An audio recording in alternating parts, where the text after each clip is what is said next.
बोलायचंय? झालंय आपलं बोलणं सगळं. पण सगळं सरळ समोर नाही ना आलं. का आणायचंय तुला समोर? मी चुकीची असं ठरवायचंय का? ऐक ना शिवा, मी इतकी पण वाईट नाहीये. तुझ्या मनात जो गैरसमज आहे ना माझ्याबद्दल तो काढून टाक. माझ्या बर्थडेला कुठे होती? सांगितलंय की मी, झालंय आपलं बोलणं यावर. त्यातलं किती खरं किती खोटं?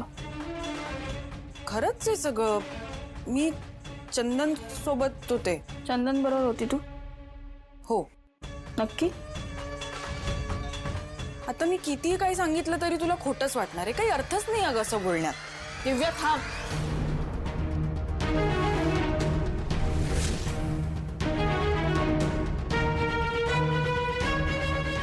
शिवा, त्या दिवशी मी चंदन सोबत नव्हतीस. चंदननी मला सगळं खरं खरं सांगितलंय.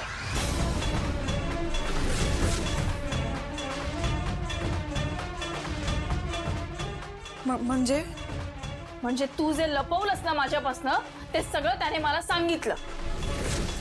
तू त्याला मुद्दामून सांगितलं की तू त्याच्याबरोबर होती असं सांग म्हणून? खरं की खोटं?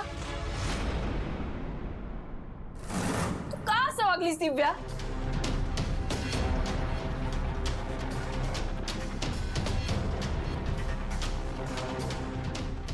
शिवा, कारण मला तू आत्महत्येचा परत प्रयत्न केला?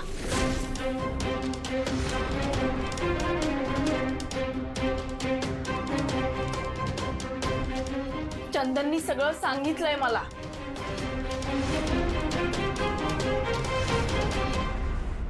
नशीब मी काही बोलून बसले नाही.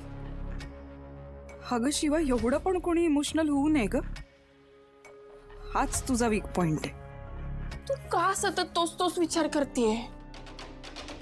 शिवा अगं, माझ्यावर वेळच अशी आली. आता त्याला मी तरी काय करू अगं? अगं पप्पांनी आपल्याला इतकं स्ट्रॉंग बनवलं, इतक्या गोष्टी शिकवल्या आणि तू तू असं करते? हे बघ, तुझं वेगळं आहे, माझं वेगळं आहे. आणि जे माझ्यासोबत घडलंय ना ते तुझ्यासोबत झालं असतं तर तुझ्या डोक्यात पण असेच विचार आले असते. पण कितीही काहीही झालं तरी हे सगळे विचार करायचे नाहीत अगं. तू हो ना शांत, सगळं होईल नीट. आणि तुला वाटतंय ना तुझ्याबरोबर जे घडलं ते सगळं नीट व्हावं, सगळं चांगलं व्हावं. स्वतः प्रयत्न केले पाहिजेत ना तू. असं हार मानून कसं चालेल?